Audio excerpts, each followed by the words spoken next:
And we're still in Israel and the Gaza Strip with renewed violence in Gaza, and in the absence of peace negotiations, Israeli-Palestinian reconciliation seems further away than ever. The issue is understandably most often framed in moral terms, but now a new report shows that a peace accord could be worth up to, listen to that, $173 billion in economic benefits. Ellie Hochenberg, diplomatic correspondent for the News Today, has a lot to say about that. Let's see.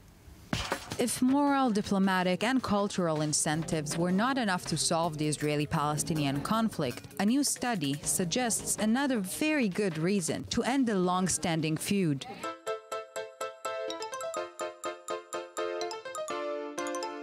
Billions and billions of dollars.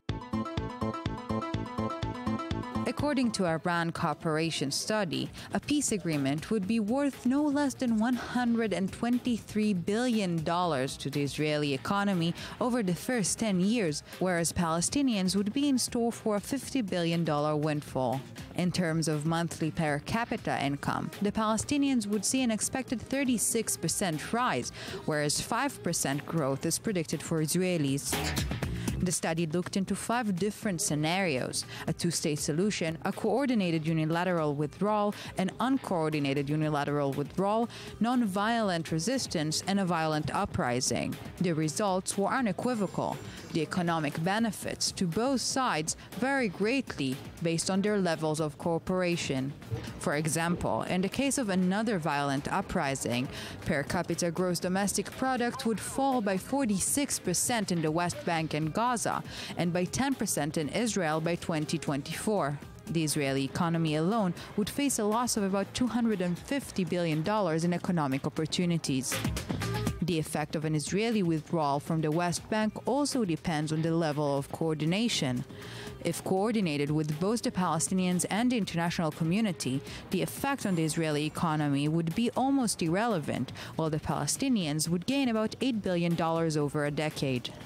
If uncoordinated, an Israeli withdrawal from the territories could cost Israel $20 billion due to the need to unilaterally reincorporate settlers.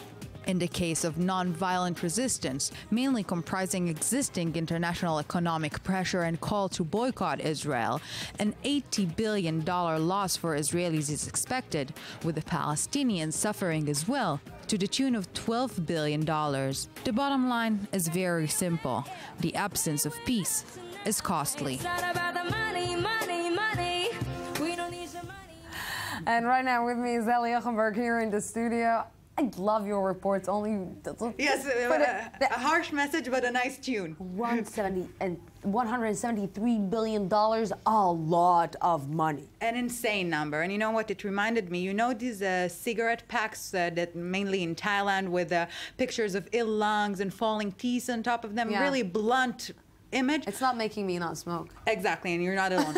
But someone once told me that if you put on these packs instead, the amount of an average smoker spending on cigarettes, telling him that if he will stop smoke, he can, I don't know, go abroad every quarter, then he will stop smoking. And this is what this study is trying to do here in the Middle East. For the Caribbean, I will stop. Exactly, so maybe it will trigger our leaders to do something.